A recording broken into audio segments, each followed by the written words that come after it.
क्या इस सावन में रुद्र अभिषेक हर व्यक्ति कर सकता है? प्रश्न को बदल लो। इस सावन में क्या रुद्राभिषेक हर कोई कर सकता है? नहीं, हर किसी को करना चाहिए, कंपलसरी है, करना है, इट इज अ ड्यूटी। साल में एक बार ये आता है, ये हमारा भगवान के प्रति संस्कार है, ये हमारा भगवान के प्रति जिम्मेदारी है, ये हमारी खुद के प्रति, अपनी ऑरा को क्लीन करने के, अपने परिवार के प्रति एक बहुत बड़ा समर्पण है। ओम नमः शिवाय का जाप करने से हम अपनी मनोकामना या विश पूरी कर सकते हैं? ओम का उच्चारण करेंगे, जो कि पूरे ब्रह्मांड में ओम शब्द गूंज रहा है, तो भी आपकी हर मनोकामना पूर्ण होगी। इस सावन ऐसे कौन सी राशियां हैं जिन पे महादेव जी की कृपा? 12 की 12 राशियों पर महादेव की कृपा जरूर बरसेगी। क्या ये नौकरी और प्रमोशन जिन्हें चाहिए होगा वो भी कर सकते हैं? अगर आप बेल पत्र रोज 11, 21 और उस पर सिर्फ राम चंदन से लिखकर, अपने हाथ से राम लिखकर अर्पित करते हैं और कहते हैं प्रभु मुझे नौकरी चाहिए,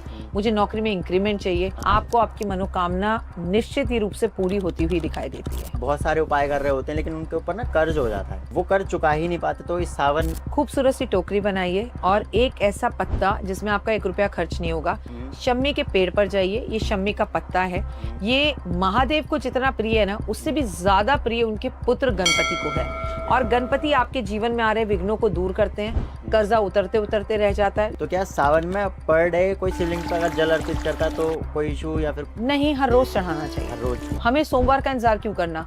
महादेव पर जल अर्पित किए बिना कार्य की शुरुआत ही नहीं करनी चाहिए, दिन की शुरुआत ही नहीं करनी चाहिए। उनका पढ़ाई में मन लगा रहे, ऐसा सावन में ऐसा कोई मंत्र हो या फिर कोई ऐसा उपाय हो जो आप बताना चाहेंगे? सबसे पहले उनकी मम्मियां उनके कान के नीचे एक थप्पड़ मार के उन्हें सुबह जल्दी उठाएं, कान खींचें, नियम बताएं कि आपको सावन के सावन पीपल के पेड़ पर जल देना है, महादेव पर जल देना है, उनके कमरे में आपको कपूर लैंप जरूर जलाना है और बुद्धि उनकी सही काम करे ऐसे दूरबा बना कर दीजिए मैडम उन्हें, आप उनकी माँ हैं। राहु केतु और शनि भगवान। पहले राहु केतु और शनि अगर कुंडली में खराब चल रहे हैं या आपको तकलीफ दे रहे हैं तो बिल्कुल डरना मत। चतुर्मास में कौन कौन से काम करने की मनाही है और वो क्यों है? आपके पिताजी घर पे ना हो, आपकी शादी हो जाएगी, आपकी शादी हो जाएगी। व्रत रखोगे तो ज्यादा फल मिलेगा, व्रत नहीं रखोगे तो ज्यादा फल नहीं मिलेगा या फिर कुछ भी नहीं मिलेगा? आप मुझे सिर्फ इतना बता दीजिए कि मेरी राधा ने कृष्ण को पाने के लिए कौन सा व्रत रखा? कोई ऐसा 5 गलतियां आप बताना चाहेंगे जो कि दर्शक ना करें इस सावन में? केतकी का फूल भगवान पर अर्पित नहीं होता,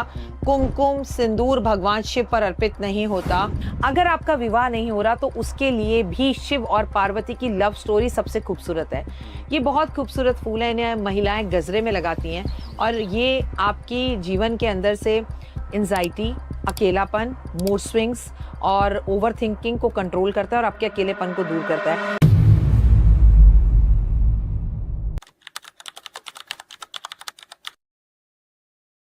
जब भी सावन का महीना शुरू होता है तो हर तरफ हर हर महादेव जी की गूंज सुनाई देने लगती है। तो क्या आप जानते हैं कि सावन का महीना इतना ज़्यादा प्रिय महादेव जी को क्यों है?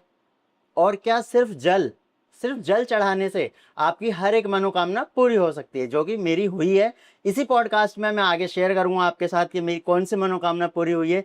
तो आज हमारे साथ बेहद खास मेहमान हैं जो कि world famous astrologer doctor Y Rakhi ma'am है, जो कि आप उन्हें बहुत अच्छे तरीके से जानते होंगे। स्वागत है मैम आपका हमारे इस पॉडकास्ट शो में। कैसे हो मैम? मैं बढ़िया, आप कैसे हैं बेटा? मैम मैं बिल्कुल बढ़िया हूँ। मैंने आपके बहुत सारे पॉडकास्ट देखे हैं जिसमें आपने हर एक प्रेडिक्शन बहुत ही अच्छे से करी है और आपकी हर एक प्रेडिक्शन सही भी हुई है। तो सबसे पहले मैं बहुत एक्साइटेड हूँ इस चीज़ को जानने के लिए और मेरे दर्शक भी कि इसके पीछे का रहस्य क्या है मैम?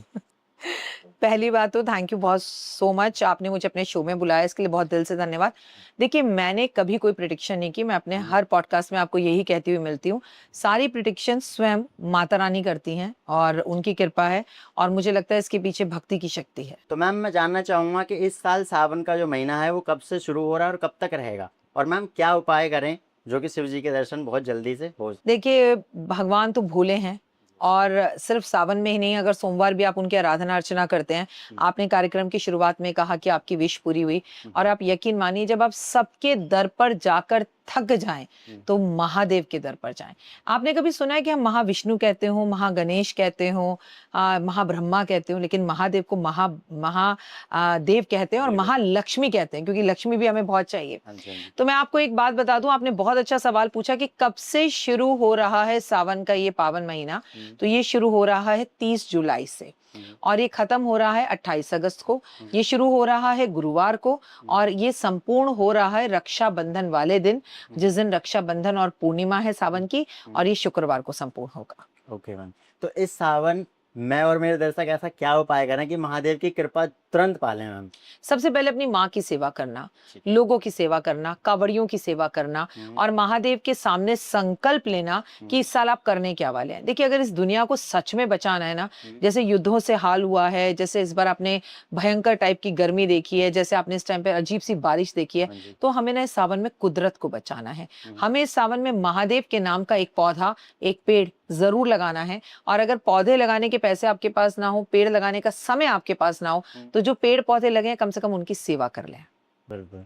तो मैम, क्या सिर्फ ओम नमः शिवाय का जाप करने से हम अपनी मनोकामना या विश पूरी कर सकते हैं? ओम नमः शिवाय का जाप तो आपने 3 बोल दिए, ओम नमः शिवाय। आप खाली ओम का उच्चारण करेंगे, जो कि पूरे ब्रह्मांड में ओम शब्द गूंज रहा है, तो भी आपकी हर मनोकामना पूर्ण होगी। लेकिन मन सच्चा तो कटौती में गंगा। इस सावन ऐसे बहुत सारे जो लोग हैं वो बहुत सारी गलतियां करते हैं, तो कोई ऐसा 5 गलतियां आप बताना चाहेंगे जो कि दर्शक ना करें इस सावन में? देखिए, पहले तो लोग ना कोई चीज माने ना माने, ये बड़ी चमत्कारी बात मैं आपको बता रही हूँ। सावन लोग बहुत मानते हैं। आप अपने हस्बैंड से अगर महिलाएं कहती हैं ना नवरात्रे चल रहे हैं ये मत करो, तो शायद वो ना माने। लेकिन मैंने देखा है पुरुष सावन को जरूर मानते हैं। ठीक है, लोग शेव नहीं करते, आपने देखा होगा। लोग ब्रह्मचर्य का पालन इस टाइम पे कर लेते हैं, इस टाइम पे ड्रिंक करना छोड़ देते हैं। तो 5 गलतियां, केतकी का फूल भगवान पर अर्पित नहीं होता, कुमकुम सिंदूर भगवान शिव पर अर्पित नहीं होता, भगवान के ऊपर आप किसी भी हाल के अंदर केवड़े का रस अर्पित नहीं कर सकते, शंख भगवान पर शंख से पानी भरकर उनका अभिषेक नहीं कर सकते, आप नारियल भगवान पर अर्पित नहीं कर सकते, आप किसी का अपमान नहीं कर सकते, आप कावड़ियों का मजाक नहीं उड़ा सकते, आप शिव शक्ति का कारक है, शिव शक्ति एक है। तो किसी स्त्री का अगर आप अपमान कर रहे हैं तो बिल्कुल मत करिए, रुक जाइए, थम जाइए।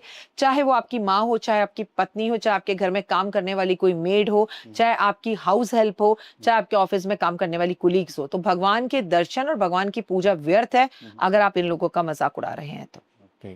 तो मैम, इस साल इस सावन ऐसे कौन सी राशियां हैं जिन पे महादेव जी की कृपा थोड़ी ज्यादा बरसने वाली है? देखिए, मैं आपको एक सिंपल सी बात बता दूं, ऐसा कभी भी नहीं हो सकता है कि महादेव की कृपा किसी एक राशि पर ज्यादा बरसे। 12 की 12 राशियों पर महादेव की कृपा जरूर बरसेगी। लेकिन आपका सवाल बहुत अच्छा है। देखिए, सावन शुरू होने से ठीक पहले बेटा शुरू हो जाता है चतुर्मास। चतुर्मास क्या होता है? जब 4 महीने के लिए भगवान विष्णु जो है वो सोने चले जाते हैं। ठीक है मेरा बच्चा, तब जब भगवान विष्णु सोने के लिए 4 महीने के लिए जाते हैं, तो अलग अलग भगवान 4 महीने तक इस सृष्टि को चलाते हैं, इस मृत्यु लोक को चलाते हैं। सबसे पहले महादेव का समय आता है, तो महादेव की पूजा आराधना अर्चना से आपको बहुत ज्यादा फल मिलता है।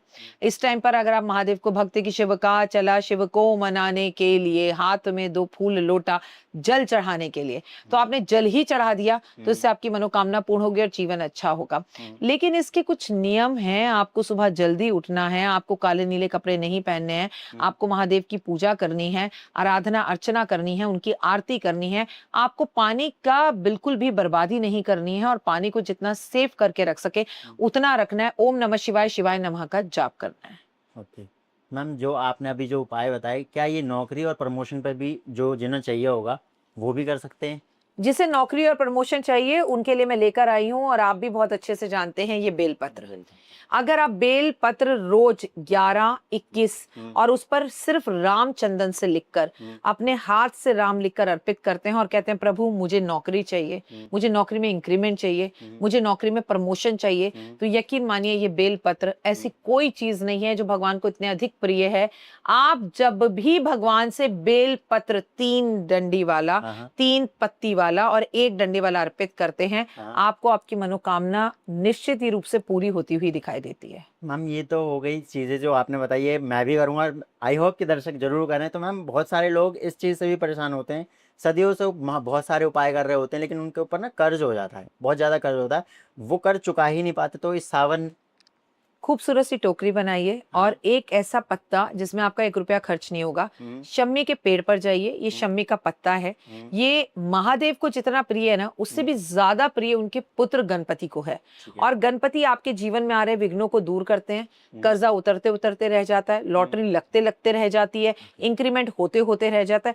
इस शम्मी के पत्ते को आपको पूरी तरह से बेटा सिंदूर में लाल करना है। सिंदूर कौन सा? ऑरेंज वाला सिंदूर। और ओम गण गणपते नमः करके गणपति जी को अर्पित करना है। आप यकीन मानिए कर्जा चुटकी बजाकर उतरेगा। मैम मैं आज आपसे बहुत सारे उपाय पूछने वाला हूँ। क्योंकि मैंने आपके बहुत सारे पॉडकास्ट देखे हैं, आपके जो उपाय होते हैं वो बहुत छोटे होते हैं, बहुत इजी होते हैं और हर कोई उसे कर सकता है और वो लाभकारी भी होते हैं। तो मैं पूछने वाला हूँ आपसे बहुत सारे उपाय। बहुत सारे पूछो।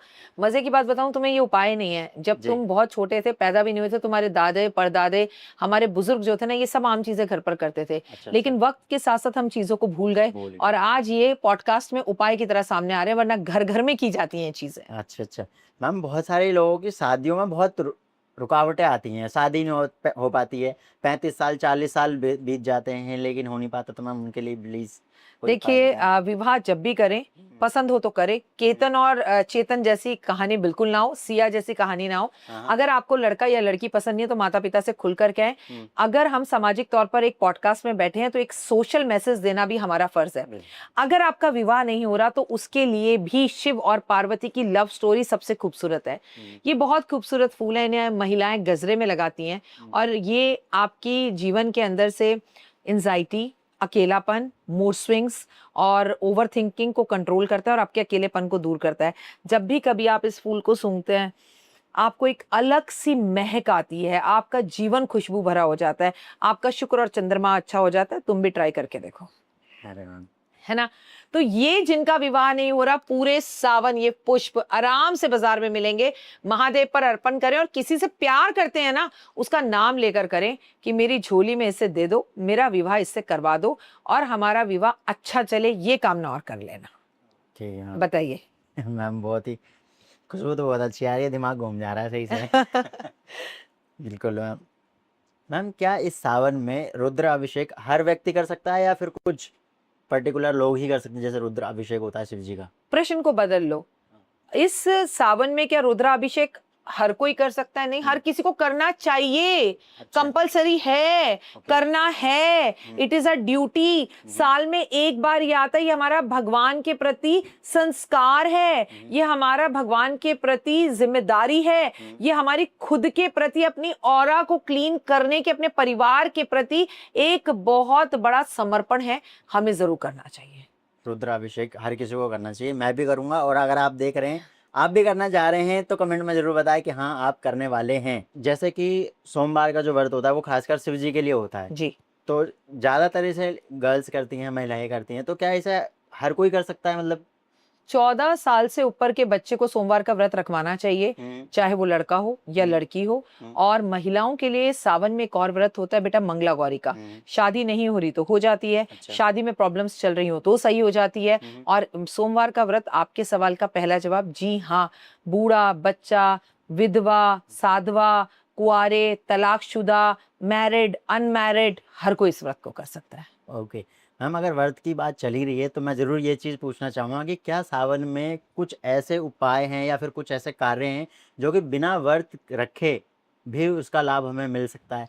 करोड़ों लोग सावन का व्रत रखेंगे। हाँ। अगर उसमें एक तुम भी रख लोगे तो क्या ही फर्क पड़ जाएगा, और तुम नहीं रखोगे तो क्या फर्क पड़ जाएगा। लेकिन अगर सिर्फ तुमने 4 सोमवार किसी भूखे को भरपेट भोजन करा दिया तो महादेव बहुत खुश हो जाए। तो भाई आप भूखे रहे ना रहें, लेकिन भूखों का पेट भरें, खीर बांटें, भंडारे करें, और अगर व्रत नहीं रखा जाता तो लोगों को भोजन कराएं। हनुमान जी हैं, हनुमान जी की पूजा के लिए बहुत सारे वीडियो भी देखी है मैंने, उसमें कहते हैं कि हनुमान जी की पूजा लेडीज़ें, महिलाएं नहीं कर सकते। तो ऐसे ही क्या शिव जी की जो पूजा है, पति और पत्नी एक साथ बैठ के दोनों आराम से कर सकते हैं? ऐसी कुछ बाधा तो नहीं है इसमें? अगर आपका बच्चा 5 साल की उम्र से महादेव पर जल अर्पण करना शुरू करता है, यकीन मानिए कभी mood swings, anxiety, over thinking, प्यार में धोखा और पागलों जैसी हालत, आशिक बनना, ऐसी चीजें उसके लिए नहीं होंगी। कहीं नहीं लिखा। अगर आप शादीशुदा हैं तो पति पत्नी दोनों पूजा करें, और अगर आप कुंवारे हैं तो भी पूजा कर सकते हैं। 5 साल का बच्चा भी महादेव पर जल अर्पित कर सकता है, तो इसके लिए कोई नियम नहीं है।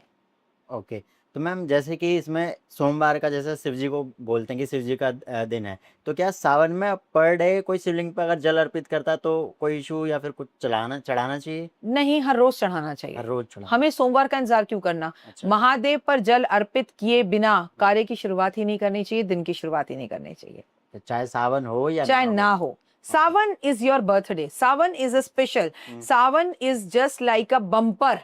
लेकिन अगर आप रोज पूजा करते हैं तो फिर आपको सावन का इंतजार नहीं रहेगा, क्योंकि आपका कनेक्शन तो रोज पूजा करने से महादेव से बन गया। बिल्कुल मैम, जैसे कि अभी आपने पॉडकास्ट में अभी थोड़े देर पहले ही कहा था कि किसी को भूखे को खाना खिलाना या 4 सोमवार खिला देना, तो क्या सावन में जो इस तरह की चीज़ें होती हैं, भूखे को खाना खिलाना, किसी की मदद करना, वो कई गुना फल देता है? देखिए, वैसे तो आप नॉर्मली किसी को भी खाना खिलाएं, लेकिन अपने जन्मदिन पर खिलाएं तो ज्यादा है। आप नॉर्मली आए और आपको कोई गिफ्ट दे अलग बात है, लेकिन आपके बर्थडे पर दे तो स्पेशल है। तो आप ये समझिए, महादेव जब धरती पर हैं, मृत्यु लोक पर हैं, आपके हमारे साथ हैं, और उस सावन में आप उनकी पूजा कर रहे हैं, तो महत्वपूर्ण ज्यादा है। जो मेरी one of the favourite astrologer हैं वो इसी वजह से हैं, क्यों? क्योंकि ये जो समझाती हैं और जो बताती हैं, देखो अभी कितना एग्जाम्पल के साथ बताया कि बर्थडे के साथ अगर आप ऐसी चीज़ें करते हैं, तो इसीलिए ही मैं आपके लिए बहुत सारे उपाय आज मैम से पूछने वाला हूँ, तो बने रहिए बिल्कुल। मैम ये मैं जो क्वेश्चन पूछने जा रहा हूँ आपसे, ये बहुत सारे इंडिया में जानना चाहते हैं, जो स्टूडेंट्स होते हैं, ये इनका मूड बहुत ज़्यादा स्विंग होता है कि आज हम बिजनेस कर लेते हैं, आज हम ये कर लेते हैं, आज वो कर लेते हैं, तो उनका पढ़ाई में मन लगा रहे, ऐसा सावन में ऐसा कोई मंत्र हो या फिर कोई ऐसा उपाय हो जो आप बताना चाहेंगे? सबसे पहले उनकी मम्मियां उनके कान के नीचे एक थप्पड़ मार के उन्हें सुबह जल्दी उठाएं, कान खींचें, नियम बताएं कि आपको सावन के सावन पीपल के पेड़ पर जल देना है, महादेव पर जल देना है, उनके कमरे में आपको कपूर लैम्प जरूर जलाना है, और बुद्धि उनकी सही काम करे ऐसे दूरबा बनाकर दीजिए मैडम उन्हें। आप उनकी माँ हैं, आप उनके पिता हैं, ये 21 दूरबा है, और इसमें नीचे लाल धागा बांधिए और हर बच्चे को दो, बेटा जाओ महादेव पर अर्पण करो। बुद्धि मिलेगी, शक्ति मिलेगी, ताकत मिलेगी, और वाणी अच्छी मिलेगी, और गणपति जी पे भी अर्पण करो, तो जीवन में आ रहे सभी विघ्न दूर होंगे, और इन सब में आपका कोई पैसा नहीं लगेगा, बस भाव लगेगा। क्या सावन में महामृत्युंजय मंत्र का जाप सभी कर सकते हैं मैम? सावन में महामृत्युंजय का जाप सबको करना चाहिए, लेकिन जो रोगी है उसको जरूर करना चाहिए, ठीक है। और ये इतना खूबसूरत देखिए, सावन सावन सावन को बिल्कुल हटा दीजिए। महामृत्युंजय का जाप आप हमेशा कर सकते हैं, लेकिन अगर आप इसे सावन में करते हैं तो करोड़ों बार करते हैं। जैसे छतरी हम सबके घर में होती है, लेकिन काम तो सिर्फ बारिश में ही आती है। तो महामृत्युंजय का मंत्र जाप जब मेरे महादेव धरती पर हैं और चारों तरफ हरियाली छाई हुई है, तब आपके जीवन में ये हरियाली लेकर आता है, एक आत्मबल, एक आत्मविश्वास लेके आता है, एक ताकत लेके आता है, और आपका मन बहुत खुश रहता है।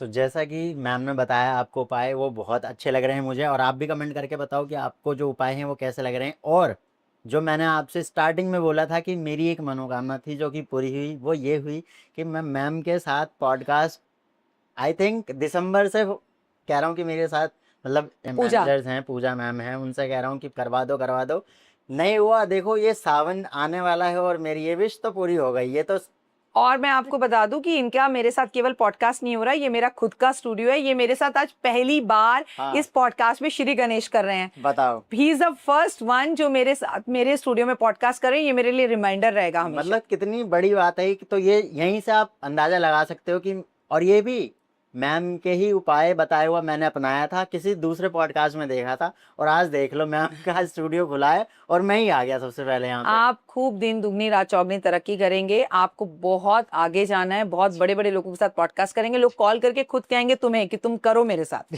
ओके मैम, बहुत बहुत धन्यवाद। मैम ये 3 हैं जो कि इनसे दुनिया ही डरती है ऑलमोस्ट, राहु, केतु और शनि भगवान। तो आप ऐसा कुछ उपाय बताएं जो कि लोग करें और माला माल और करोड़पति, मतलब हर एक चीज हो उनके पास कुछ ऐसा। पहले राहु, केतु और शनि अगर कुंडली में खराब चल रहे हैं या आपको तकलीफ दे रहे हैं, तो बिल्कुल डरना मत, क्योंकि अब आपके पास महादेव हैं जो धरती पर हैं, और आपके पिता हैं और वो आपकी रक्षा करने आए हैं। लेकिन अपनी अर्जी तो लगानी पड़ेगी। स्कूल में अगर एप्लीकेशन ना दो तो एडमिशन कैसे होगा? अगर आप कॉलेज में एडमिशन के लिए एग्जाम ना दो तो कॉलेज में एडमिशन कैसे होगा? तो कहीं ना कहीं अर्जी लगानी पड़ती है। तो महादेव इस वक्त धरती पर हैं। राहु, केतु, शनि की वजह से कर्जा है, बीमारी है, अपमान है, तकलीफ है, परेशानी है, तो this is a right time, आप अर्जी लगा दीजिए। यकीन मानिए महादेव पर गन्ने का रस अर्पण करने से पैसा ही पैसा, पैसा ही पैसा, खूब दौलत आती है। और पैसा ना आ जाता है हमारे पास, टिकता नहीं है। लेकिन यकीन मानिए नीलकंठ है ना, ये जो नीलकंठ वाला, ये आपके पास ऐसा पैसा भेजेगा कि पैसा आएगा भी और टिकेगा भी। महादेव की आपके ऊपर अति कृपा होगी। मैम वैसे तो हमारे जो ये सावन है ये सारे ही दिन शुभ माने जाते हैं, जी। और वैसे भी सारे दिन अगर मानो तो सुबह नहीं तो अशुभ है। तो ऐसा कोई एक दिन होगा जो कि बहुत ज़्यादा शुभ होगा, उस दिन हमें पूजा करने से हमें ज़्यादा लाभ मिले, ऐसा कोई सावन में कोई एक दिन आप देखिए, कभी बोलना भी चाहेंगे? पूजा इसलिए नहीं करनी बच्चा में जाके कि हमें लाभ मिल रहा है। हाँ, ये हाँ। हमारे संस्कार हैं, हाँ, ये हमारा फर्ज है हम्म, और इससे खुशी मिल रही है, नंबर 1। हम्म, नंबर 2, मैं आपको बता दूं, जब भी नाग पंचमी हो वो दिन आपके लिए सावन में स्पेशल है। तीज होगी वो दिन आपके लिए स्पेशल है। शिवरात्रि होगी, कावड़ चढ़ेगी, वो दिन आपके लिए स्पेशल है। सावन के चारों सोमवार आपके लिए स्पेशल है। मंगला गौरी के मंगलवार चारों आपके लिए स्पेशल हैं। और सबसे बड़ी बात, एकादशी, प्रदोष, अष्टमी, अमावस्या, पूर्णिमा, ये वो तिथियां हैं जो आपके लिए सावन में खासम खास है, जिसमें आपको उपाय करने ही करने हैं। जिसे आप उपाय कहते हैं उसे मैं भक्ति और पूजा कहती हूँ। मैम जिनकी कुंडली में काल सर्प, पितृदोष या शनि दोष है वे सावन में क्या करें ऐसा? काल सर्प अगर आपको है तो नाग पंचमी वाले दिन चांदी के, तांबे के, पीतल के, सोने के, लोहे के, जितने मैंने बोले नाग नागिन बना लीजिए। हाँ, डरिए मत, बड़े सस्ते बन जाते हैं, बने बनाए भी मिलते हैं। और इन सबको दूध में भिगोइए और दूध के कटोरे में रखकर अपने सर से एंटी क्लॉकवाइज 7 बार घुमाइए और बहती हुई नदी में, जल में इसको जल प्रवाह कर दीजिए। फिर देखिए क्या आनंद की अनुभूति प्राप्त होती है। जितने नेगेटिव प्रभाव हैं वो सारे आने बंद हो जाएंगे। और नमः शिवाय का जाप करते रहिए। मैम देवशयनी एकादशी पर भगवान विष्णु 4 महीने के लिए क्यों शयन करते हैं, और इसके पीछे का कोई अर्थ है जो आप हमें बताना चाहेंगे, क्योंकि अभी बहुत से लोगों को नहीं पता है इसके बारे में। देखिए, देव शयन एकादशी पे भगवान जब शयन करने जाते हैं, सोते हैं, योग निद्रा में जाते हैं, तो ये उनका एक वचन है। हुआ ये कि राजा बलि से उन्होंने 3 पग भूमि मांगी। पहले पग में राजा बलि ने जब उन्हें भूमि दी तो उन्होंने पूरी की पूरी पृथ्वी और स्वर्गलोक ले लिया। दूसरे लोक में जब भगवान से उन्होंने दूसरा पग भगवान जी ने रखा तो उन्होंने पूरा का पूरा पाताल लोक ले लिया। तीसरा पग आने की बात हुई, कहाँ रखें, सारी दिशाएं, 8 दिशाएं सब उन्होंने ले ली। तो राजा बलि ने अपना सर दिया। भगवान बड़े प्रसन्न हुए। भगवान ने बोला तुम क्या चाहते हो? तो बोले मैं बस ये चाहता हूँ कि अब आप मेरे पास मेरे होकर रहो। अब ये माता लक्ष्मी तो बड़ी परेशान हो गई कि ये तो मेरे से मेरे विष्णु ही छीन रहे हैं। तो उन्होंने तुरंत राखी जो है राजा बलि को बांधी और बोलकर बोला मेरे पति को मेरे पास ही रहने दो। तो उन्होंने कहा ठीक है, मैं आपके पति को आप ही के पास रहने दूंगा, पर ये वचन दे मुझे कि साल में 4 महीने, ये आषाढ़ के महीने से लेके कार्तिक की जो है देव उठावन एकादशी तक, ये मेरे पास ही रहेंगे पाताल लोक में। तो वो वहीं जाकर अपने 4 महीने के वचन को निभाने के लिए, अपने भक्त के वचन को निभाने के लिए भगवान सोने जाते हैं। और जब वो सोने जाते हैं, आराम करने जाते हैं, पालन करता है, तो बाकी समस्त देवी देवता इस भूमि को चलाते हैं। ओके मैम, इसके पीछे एक चीज़ और है कि क्या सच में देवशयनी से जो बहुत सारे लोगों की किस्मत बदलती है, ऐसा कुछ उपाय? बेटा मैं आपको बताती हूँ, देव शयन एकादशी पे जैसे भगवान विष्णु सोने जाते हैं, जो करता धरता है हमारा सब कुछ वही कहा है। तो हमारे यहाँ पर मुंडन संस्कार, शादी का संस्कार, हमारे यहाँ पे विवाह, गृह प्रवेश, गाड़ी खरीदना, सगाई करना, ये सब बंद हो जाता है। किसान खेती करता है क्योंकि उसको शादी वादी में जाना ही नहीं है, वो अपना पूरा टाइम अपनी दौलत में, कमाई में लगाता है। और वो बारिश हो रही होती है, उसकी फसल उग रही होती है, और आप और हम सब भक्ति कर रहे होते हैं। केदारनाथ, बद्रीनाथ, अमरनाथ की यात्राएं चालू होती हैं। तो ये 4 महीने जो है ना, पूजा पाठ, आराधना, अर्चना के हैं। और इसमें आपकी सोई हुई किस्मत जाग सकती है, क्योंकि सबसे पहले आपके पास सावन आता है, फिर भादो आता है, फिर आश्विन आता है, फिर कार्तिक आता है। तो ये 4 महीने गजब है। हम चतुर्मास में कौन कौन से काम करने की मनाही है और वो क्यों है? मैंने आपको बताया, जब भगवान विष्णु पालन करता है, आपकी शादी में भगवान विष्णु का होना जरूरी है। हम उनकी आराधना अर्चना करते हैं। वो ही हमारे जो है, जिसे कहते हैं ना कि मैं हाजिर नाजिर मान के भगवान को गीता की कसम खाता हूँ, तो भगवान विष्णु पालन करता है, ठीक है। और भगवान शिव हमें लेकर जाते हैं। आपने देखा ना, जितने भी शमशान घाट है वहाँ शिव की फोटो है। और ब्रह्मा हमारी किस्मत लिखने का काम करते हैं। तो जो हमें पाल रहा है, आपके पिताजी घर पे ना हो, आपकी शादी हो जाएगी? वेट करोगे ना? तो हमारे सबके पिता सबसे पहले कौन है? भगवान विष्णु। वो है ही नहीं, वो सो रहे हैं, वो योग निद्रा में, वो पाताल लोक में, वो समुद्र में। तो भैया शादी कैसे होगी? तो आप सबसे पहली बात, शादी नहीं होगी, मुंडन नहीं होगा, गृह प्रवेश नहीं होगा, सगाई नहीं होगी, मंगनी नहीं होगी। बाकी आप अपना जन्मदिन मनाइए, एनिवर्सरी प्रसादी बनाइए, बाकी पूजा पाठ आराधना अर्चना। ये 4 महीने बेसिकली सिर्फ आपकी शादी, मुंडन, संस्कार, गृह प्रवेश मना है, लेकिन पूजा पाठ आराधना अर्चना यात्राएं कुछ मना नहीं है। इसका कई करोड़ गुना फल मिलता है। पूरे साल कुछ मत करो, पर 4 महीने में अगर आप पूजा कर लेते हो तो आपको पूरा साल पूजा करने की जरूरत नहीं है। ओके मैम, ऐसा कुछ लोग कहते हैं कि व्रत रखोगे तो ज़्यादा फल मिलेगा, व्रत नहीं रखोगे तो ज़्यादा फल नहीं मिलेगा, या फिर कुछ भी नहीं मिलेगा, तो क्या ये सच है? आप मुझे सिर्फ इतना बता दीजिए कि मेरी राधा ने कृष्ण को पाने के लिए कौन सा व्रत रखा? व्रत रखें तो आप अपने पे संयम कर रहे हैं। व्रत आपकी बुद्धि को, आपके शरीर को, आपकी इंद्रियों को कंट्रोल करता है। आपको भूख नहीं लगेगी, आपको प्यास नहीं लगेगी, आपको मालूम है नमक नहीं खाना, आपको मालूम है किसी और का नहीं खाना, आपको मालूम है सुबह जल्दी उठना है। देखिए, व्रत रखना बहुत अच्छा है, लेकिन ये आपकी शारीरिक बनावट के लिए अच्छा है। आपके शरीर को एक दिन का आराम मिलता है, लेकिन आप व्रत रखोगे तो फल मिलेगा, ये मैं नहीं मानती। आप व्रत मत रखो, लेकिन लाखों श्रद्धालु शिव मंदिर आएंगे और लोटे पे लोटा चढ़ेगा, पूरा मंदिर गीला होगा। भैया तो जाओ ना, मंदिर साफ करो, झाड़ू लगाओ, पोछा लगाओ, तो आप सेवा भाव रखो।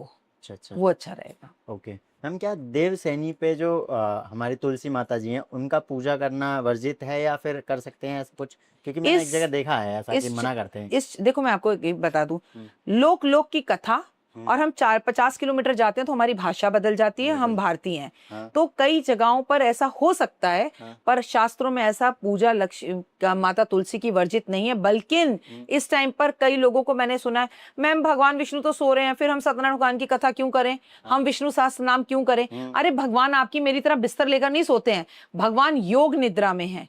जैसे शिव हमेशा ध्यान में रहते हैं, तो वो योग निद्रा में इसी टाइम पे तो उनको ध्यान करके पूजा करनी है कि मैं पालन करता इस वक्त इनके बीच में भी नहीं हूं, तब भी मेरी पूजा हो रही है, मेरी आराधना हो रही है। और आपको बता दूं, आगे पीछे सत्यनारायण भगवान की कथा का इतना सा फल, और इस 4 महीने में इतना सारा फल। तो तुलसी की पूजा पूरे 4 महीने होती है, सावन, भादो, अश्विनी और कार्तिक। बिल्कुल बेकार है, बल्कि कार्तिक में तो उनका विवाह भी होता है। हम एक थोड़ा सा प्रोसेस पूछना चाहूँगा, क्योंकि बहुत सारे लोगों को नहीं पता। देवसैनी से लेकर देवउठनी एकादशी तक तुलसी पूजा कैसे करनी चाहिए, कोई विधि हो आप बताना चाहेंगे? देखिए, पहले मैं आपको बता दूं, जैसे आपके माँ ने आपको बचपन से तुलसी पूजा सिखाई है, पहले तो देवशयनी एकादशी से ही माँ को एक चुन्नी अर्पण करें। आपके हमारे घर में तुलसी आंगन में जरूर होनी चाहिए, लेकिन जिस तुलसी की हम पूजा करते हैं उसे तोड़ तोड़ कर चाय में बनाकर मत खाइए। वो आपकी देवी है, वो आपकी बेटी है, ठीक है? उसका आपको विवाह करना है, उसे विदा करना है। आपके घर के आसपास बहुत तुलसी होनी चाहिए। अगर आप मेरे घर, मेरे ऑफिस के पास कभी आए, तो मेरे घर के आसपास सराउंडिंग में आपको 1000 से ज्यादा तुलसी अब दिखेंगी। मैं हर बार तुलसी लगाती हूँ, फिर वो सर्दी में मुरझा जाती है, फिर मैं तुलसी लगाती हूँ, लेकिन तुलसी बहुत होनी चाहिए। लेकिन सिर्फ एक तुलसी होती है जिसकी आप पूजा करते हैं। आपके घर में रामा, श्यामा, कपूर तुलसी, बंगाल की तुलसी सब होनी चाहिए, और आपको एक की पूजा करनी है। और जिसकी आप पूजा कर रहे हैं वो रामा श्यामा दोनों को एक गमले में लगाइए, घी का शाम के टाइम पे दिया जलाइए, उनकी परिक्रमा करिए गमले की। आप जो है चारों तरफ तुलसी माँ की परिक्रमा करिए, और माँ को श्रृंगार की हर रोज एक चीज अर्पित कीजिए। और फिर कोई 9 वर्ष की छोटी बच्ची आपको दिखे तो इस 4 महीने में वो चीज उसको समर्पित करते रहिए। मैम, ऐसा कहते हैं कि तुलसी जी की विवाह भी किया जाता है, तो क्या इसके पीछे का क्या लॉजिक है? इसका पीछे कोई आध्यात्मिक लॉजिक है या फिर क्या है ये उनकी? देखिए, हमारे शास्त्रों में, हमारे पुराणों में हर चीज का एक धार्मिक महत्व है।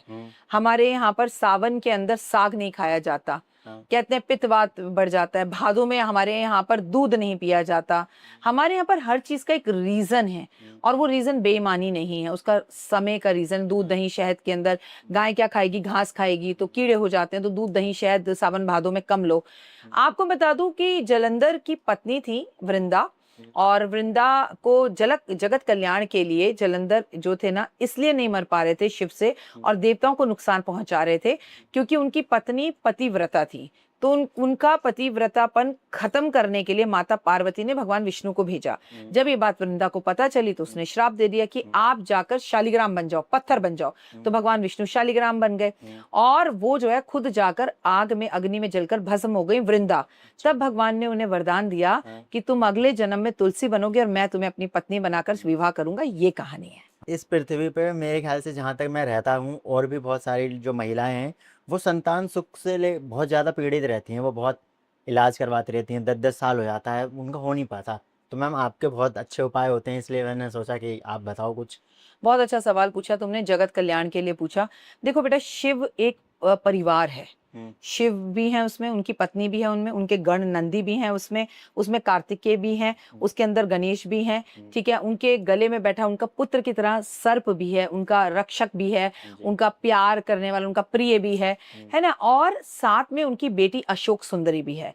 तो शिव एक परिवार की तरह है और हमें अपना परिवार आगे बढ़ाना है, तो फिर शिव परिवार से बड़ी और क्या चीज हो सकती है। तो महादेव से मांगेंगे तो मंगला गौरी के व्रत रखिए, आप कार्तिकेय की पूजा करिए। अगर पूरे सावन में आप कार्तिकेय को मोर का पंख और खिलौना अर्पित करते हैं, यकीन मानिए संतान की प्राप्ति होगी। लेकिन जो भी मेडिकली आपको टर्म्स हैं, आपका अगर हार्मोन्स अप डाउन है या कोई मेडिकली प्रॉब्लम है, तो मैं ये भी कहूंगी कि डॉक्टर से इलाज करवाइए, लेकिन फिर भगवान की शरण में भी जरूर जाइए। और इनके साथ साथ पूरे सावन में राम का नाम शिव के सामने बैठकर लीजिए, एक बार लेकर तो देखिए, मतलब असाध्य असंभव चीज भी वो आपको दे देंगे अगर आप शिव के सामने राम जाप करते हैं। ओके, तो मैम आज तो मेरे जितने भी क्वेश्चन लेके आया था वो सारे ऑलमोस्ट खत्म हो चुके हैं। बस आपसे इसी पॉडकास्ट में ये रिक्वेस्ट करना चाह रहा हूँ कि आगे आपका जब भी टाइम मिले बिल्कुल मुझे टाइम दीजिएगा जरूर। ये आपके व्यूअर्स पर है। अगर आपके व्यूअर्स कमेंट्स करेंगे हाँ, कि मैम को दोबारा लेकर आओ, हाँ, अगर आपके व्यूअर्स कहेंगे मैम से इस टॉपिक पे बात करो, हाँ, आपके व्यूअर्स कहेंगे मैम से ये क्वेश्चंस पूछो, तो मैं सबके सामने प्रॉमिस कर रही हूँ मैं आऊंगी। फ्रेंड्स आपके ऊपर है कि मैम को दोबारा किस टॉपिक पे बुलाना है।